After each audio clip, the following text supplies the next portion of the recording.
السلام عليكم ورحمة الله تعالى وبركاته. تشاو توتي، مرحبا بكم أعزائي الطلبة. نلتقي اليوم في هذا الفيديو سنحاول من خلاله مراجعة درس سي impersonali سي passivante، وهذا تلبية لرغبة الأغلبية من الطلبة. لكن قبل البداية أرجو منكم الاشتراك في القناة ومشاركتها مع زملائكم لتعم الفائدة على الجميع. البداية سوف تكون مع سي impersonali. ما هو المقصود ب impersonali؟ يعني من خلال العنوان يمكننا فهم الغرض من هذه البارتيتشيلا سي. Diciamo che qualcuno ha fatto qualcosa، لنقل بأن شخصا ما قام بشيء معين. ما non ci interessa dire chi sia questo qualcuno، ولكن لا يهمنا من الذي قام بهذا الفعل. إذا impersonali ما معناها؟ معناها الفاعل غير محدد، جينيريكو نون بريتشيزو، يعني غير محدد وغير معروف. يمكن أن يكون شخص، يمكن أن يكون شخصين، ثلاثة، كل الأشخاص لا نعلم. إذا هذا هو المقصود بسي impersonali. لفهم هذا الكلام سوف نأخذ مثالين. المثال الأول stasera andiamo al cinema. stasera هذه الأمسية نذهب، andiamo al cinema إلى السينما. إذا عندما نلاحظ هنا هذا الفعل andiamo، كي هنا من الذي سيذهبون؟ نحن. إذا هنا الفاعل معروف من هو، نحن، andiamo. نحولها إلى الفورما impersonali فتصبح الجملة stasera si va al cinema. stasera si va al cinema يعني هذه الأمسية يذهب. إذا هنا الفعل مبني إلى المجهول لعدم وجود الفاعل. الفاعل هنا في هذه الجملة أصبح سي impersonali si va al cinema. نأخذ المثال الثاني al mattino presto passeggio in riva al mare. إذن في الصباح الباكر أتجول على شاطئ البحر. passeggio كي. إذن هنا من خلال الفعل نفهم بأن الفاعل هو أنا، إيو، passeggio. نحاول تحويلها إلى فورما impersonali. al mattino presto si passeggia in riva al mare. إذن في الصباح الباكر يتجول.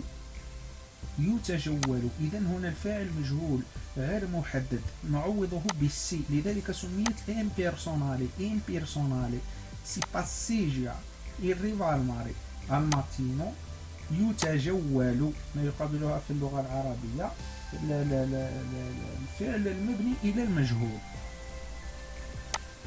Come vediamo negli esempi، إذا كما نرى في الأمثلة quando precede il verbo il si impersonale ne diventa il soggetto generico. إذا عندما تسبق الفعل هذه السي impersonale كي تكون قبل الفعل واش تولي؟ سي ديفينتا تصبح أو تتحول إلى soggetto generico، هي اللي تولي لنا فاعل هنا، هي soggetto.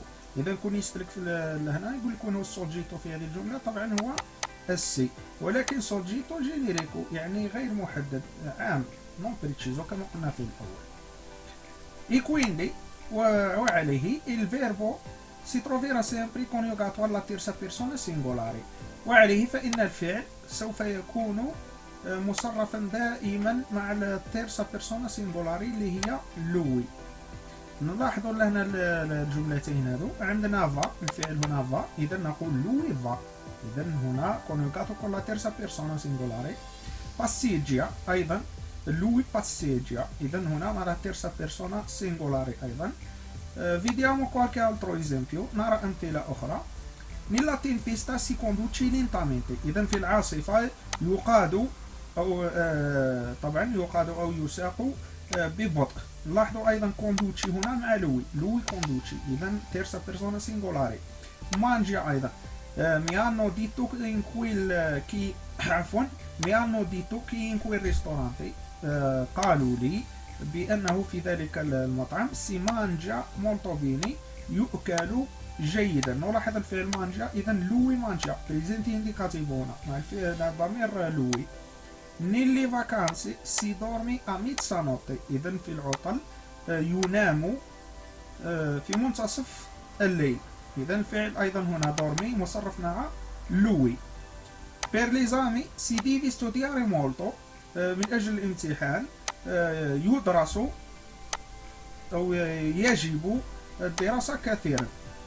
إذا الفعل هنا ديفي، الفعل دوفيري طبعا في الانفينيتو، ديفي لوي ديفي المصرف مع لوي. إذا أهم ملاحظة على السي امبيرسونالي، أهم قاعدة عندها هي أنه الفعل الذي يأتي بعدها دائما ما يكون مصرف مع لوي.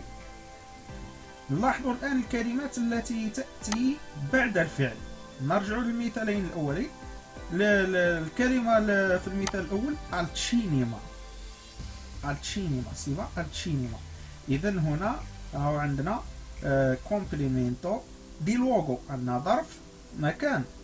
نروح المثال الثاني، عندنا الريفا الماري، الريفا الماري. إذا هنا أيضا كومبليمنتو دي لوغو، ظرف مكان على شاطئ البحر. نروح الأمثلة الأخرى. لينتامينتي، لينتامينتي هنا افيربيو ادفيرب. نروح للمثال الآخر، عندنا مولتو، إذا هنا adjetivo صفة. نروح لهنا ميتسانوتي complemento di tempo ظرف زمان، منتصف الليل، ظرف زمان. نروح الجملة الأخيرة، أيضا عندنا ستودياري فيربو all'infinito، إذا فعل في صيغة المصدر. ما نلاحظه هنا هو عدم وجود complemento oggetto diretto، وهذه أهم خاصية للسي امبيرسونالي، عدم وجود complemento oggetto diretto. يعني ما نلقاوش المفعول به في الجمل امبيرسونالي، ما نلقاوش مفعول به. إذا نشوف بأن نعرفوا السي إذا كان عدت امبيرسونالي أم لا، يجب أن نرى الكومبليمنتو اوجيتو بعد الفعل الذي يلي السي. إذا كان عاد كاين كومبليمنتو اوجيتو فهي سي باسيفانتي، راح نتعرفوا عليها من بعد. أما إذا لم يوجد فهي سي امبيرسونالي. نلخص الكلام اللي ذكرناه الآن. Dopo il si impersonale il verbo si coniuga sempre con la terza persona singolare. إذا بعد السي impersonale الفعل يصرف مع لوي. E non viene seguito da un COD. إذا لا يأتي متبوعا ب complemento oggetto diretto، يعني ما نلقاوش وراه المفعول به المباشر. إذا هذه هي أهم خصائص سي impersonale.